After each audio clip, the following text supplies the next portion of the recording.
إن الدين عند الله الإسلام.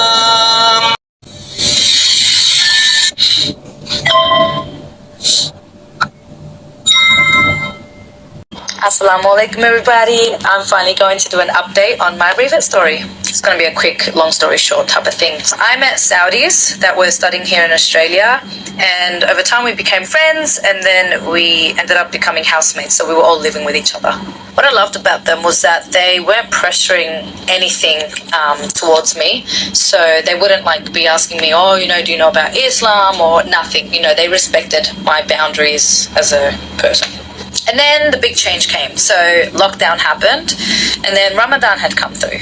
I've always wanted to experience Ramadan, especially back when I used to work at Roxburgh Park McDonald's. I was a manager there for many years, and the only reason why I didn't do it was because there was always nuggets and fries in front of my face that I never had the strength to want to actually fast. And also, I didn't have Muslim friends either, close friends that could help me. And back then, none of the Muslims, they obviously didn't educate me. I didn't ask questions about them.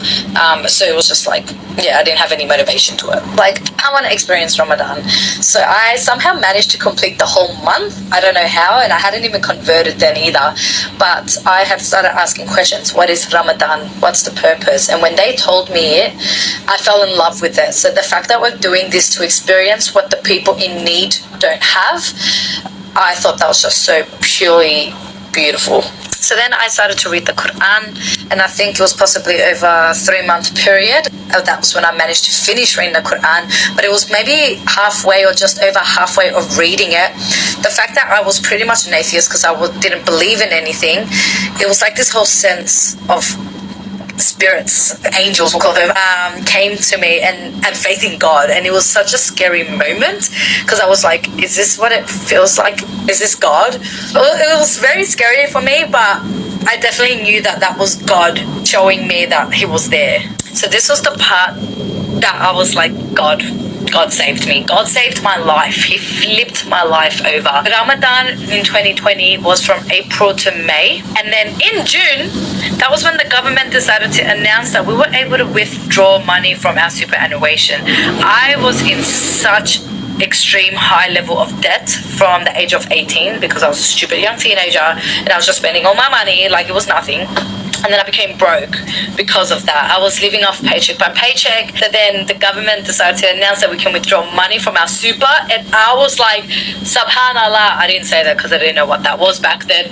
But thinking of it now, Subhanallah, that was God saying, here, I'm going to save you now. You are going to restart your life. And I paid off all my debts. I have never felt so happy in my life. 2020 to me was the worst year of my life because I was in deep depression and just spending my money on all the haram that I could.